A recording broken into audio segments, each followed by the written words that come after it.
No Reverso UFES dessa semana, a gente vai falar sobre um assunto muito importante e que chegou a virar tema do Enem desse ano. A nossa pauta vai ser sobre herança africana no Espírito Santo e como a gente pode discutir maneiras de pensar em políticas de educação para que isso seja ainda mais implementado no nosso estado. Nosso convidado de hoje é o professor e pesquisador Gustavo Ford e também é secretário de Políticas Afirmativas da Universidade Federal do Espírito Santo. Obrigada, professor, pela sua participação. Olá, te agradeço o convite, tá? Foi uma honra e alegria estar aqui para essa conversa. Primeiro de tudo, para a gente contextualizar um pouco sobre a herança africana no nosso estado, eu acho que é importante a gente resgatar um acontecimento que foi um marco para a nossa história, que é a Revolta de Queimado, né, que foi a nossa maior revolta de escravizados aqui no nosso estado. Eu queria conversar um pouco sobre qual a importância e qual o marco, né, dessa revolta aqui para o nosso estado e para as relações, né, de luta racial. Como é que esse foi o pontapé da nossa luta no Espírito Santo? Sim, essa pergunta ela é muito importante, né? Porque a Revolta de Queimados é um marco histórico que nos faz posicionar na história do Espírito Santo, né? Todo o processo de existência, de resistência e de luta e de organização dos africanos em diáspora, dos africanos escravizados e dos seus descendentes aqui no Brasil. Essa revolta ela aconteceu no século XIX, né, já ali em 1849, se eu bem me recordo, e demonstra como que a luta, a resistência do povo negro africano no Brasil, ela se entrelaça com a própria história do Espírito Santo, né? Então, pensar a história do Espírito Santo, nós não podemos negligenciar a história dos africanos que para cá foram trazidos. Queria entender um pouco como o senhor enxerga, né, o cenário atual, para a gente poder entender um pouco como é que o nosso Estado, né, a nossa população trabalha para resgatar um pouco dessas relações étnico-raciais e como você entende que isso funciona hoje em dia. Então, o estado do Espírito Santo é um estado que hoje possui uma população que em torno de 57% da população do Espírito Santo se autodeclara negra. Portanto, pelo menos 57% da população do Espírito Santo, né, se reconhece como descendentes de africanos e de africanas. Por outro lado, o Espírito Santo ele constrói um mito, né, um mito de uma colonização exclusivamente italiana, alemã. Eu chamo até esse mito de um grande fetiche, né? O Espírito Santo ele alimenta um fetiche, um desejo europeu de ser. E em torno desse fetiche, que é marcado por um forte eurocentrismo, né, por uma política de Estado eurocêntrica, isso produz apagamentos, né, de todo um processo civilizatório, de toda uma cultura, de toda uma história africana que aqui está colocada e também dos povos originários. Com certeza, né? Até essa era uma das perguntas, eu vou aproveitar para puxar esse gancho. Aqui no Espírito Santo, a gente tem uma cultura muito grande de valorização da cultura alemã, pomerana e italiana. Então, essas festividades movimentam o nosso estado durante o ano. A gente tem pontos, né, em que a imigração realmente desses povos veio muito forte para cá. Só que existe também esse apagamento da cultura africana. O Espírito Santo ele vive como se a única população, os únicos povos que tivessem colocado as mãos na construção do Estado fossem esses povos europeus e não os africanos. Dentro disso, eu queria perguntar um pouco assim, o que a gente poderia pensar de políticas de educação, de políticas sociais, para que esse resgate da cultura africana seja mais valorizado, mais popularizado e mais acessível também para a população capixaba. Uhum. Então, quando a gente fala de políticas públicas, né, nesse cenário que você trouxe, é importante resgatar que nós já possuímos hoje no Espírito Santo e no Brasil um conjunto de legislações, um conjunto de normativas, um conjunto de decretos que estabelecem políticas de natureza compensatória e de natureza reparatória. Do ponto de vista educacional, eu posso destacar a Lei 10.639, que foi promulgada em 2003. Portanto, é uma lei que já possui mais de 2 décadas. Tá? Nós estamos aí com 21 anos de uma legislação que torna obrigatório, portanto não é opcional, obrigatório o ensino da história e da cultura africana e afro-brasileira em todos os estabelecimentos de ensino. Essa legislação, ela ainda se encontra, em boa medida, no período de implantação.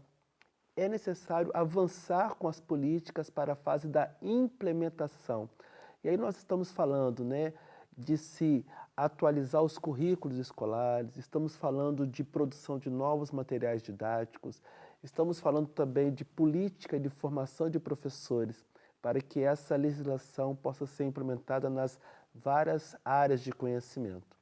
Eu queria entender um pouco mais, assim, do que a gente poderia pensar, o que a gente poderia fazer para combater o racismo, que é muito forte ainda aqui no Espírito Santo, né? Então, o combate ao racismo é algo muito complexo, né? Mas, felizmente, nos últimos anos, nós, enquanto pesquisadores e militantes do movimento negro, conseguimos posicionar um conceito que é um conceito muito valioso, que é o conceito de racismo institucional. E esse conceito, o que ele opera?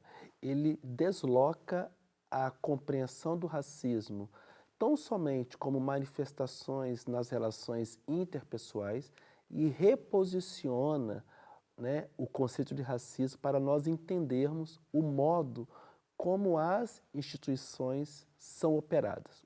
Então, quando nós olhamos para o Espírito Santo, quando nós olhamos para o Brasil, a gente percebe que já temos disponíveis um conjunto de legislações na área da saúde, na área da cultura, na área da educação, em benefício para a população negra, mas essas políticas elas não são efetivamente implementadas.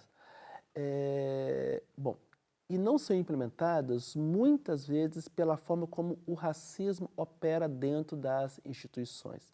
Então, o racismo ele opera muitas vezes imobilizando a execução de políticas públicas. O racismo opera muitas vezes interditando uma disponibilidade orçamentária para a implementação de políticas públicas. Então, eu estou muito convencido que nos dias de hoje, para que nós possamos avançar no combate ao racismo, nós precisamos fortalecer o combate ao racismo institucional, porque hoje o nosso grande adversário se coloca como sendo o racismo dentro das instituições brasileiras. Entendi, professor. Você citou um pouco, né, da sua pesquisa e da sua relação com o movimento negro, e eu queria que você falasse um pouco mais da sua trajetória acadêmica, como você começou, né, a pesquisar, como você entrou nessa luta antirracista e conhecer um pouco mais do trabalho importantíssimo que você faz aqui na UFES. Bom, então eu conheço o movimento negro ainda muito jovem, né? Eu estava ali com os meus 16 anos, 17 anos, quando eu me entendo como sendo uma pessoa que vivia experiências muito ruins, tá? Em função do racismo, né? E aí eu começo a compreender que o modo como eu era tratado era um modo porque a sociedade me via de um modo diferente. E nesse momento, então, com 17 anos, eu conheço o movimento negro, entro no movimento negro, e desde então o movimento negro tem sido uma grande escola para mim. Quando eu me torno professor de matemática, começo a lecionar nas escolas públicas, Rede de Vitória, Rede de Serra, Rede Estadual do Espírito Santo, eu organizo, desenvolvo as minhas práticas docentes e pedagógicas sempre apoiadas nas reflexões do movimento negro, né, práticas comprometidas com uma educação não eurocêntrica, com uma educação que fortaleça a autoestima das crianças negras, que fortaleça positivamente a identidade negra. Mais à frente, eu volto para a academia, né, para poder cursar o mestrado e, na sequência, cursar o doutorado. e há uma migração de área acadêmica. Então, cada vez mais eu vou falando menos de matemática e vou posicionando a minha produção no campo dos estudos africanos e afro-brasileiros em educação, que hoje é meu campo de pesquisa, é meu campo de atuação acadêmica. Na universidade, né, eu tive a oportunidade, estou tendo a oportunidade ainda, de ocupar um lugar como gestor, né? E é um lugar muito desafiador, né? Porque eu me coloco muito nessa triangulação. Aquele que é militante do movimento negro há mais de 3 décadas, aquele que é pesquisador e aquele que hoje é gestor. E na gestão, nós temos encontrado desafios grandes, mas ao mesmo tempo temos conseguido, nunca sozinho, fazermos alguns avanços na nossa universidade no campo das ações afirmativas. E aí quando eu digo nunca sozinho, é porque literalmente nunca é sozinho, né? Desde os anos 80, o movimento negro já tem tensionado a universidade. Então, hoje, a UFES, né, é uma das universidades pioneiras em se criar uma disciplina específica para a educação das relações étnico-raciais. A UFES também está entre as primeiras universidades a estar realizando um concurso docente específico para esta área, educação das relações étnico-raciais, né? Recentemente aprovamos cotas, reserva de vagas na pós-graduação stricto sensu, mestrados e doutorados, então reservando cotas, né, vagas para a população negra, quilombola, indígena, pessoas trans, pessoas com deficiência. Então a universidade hoje, ela vive um momento muito importante, né?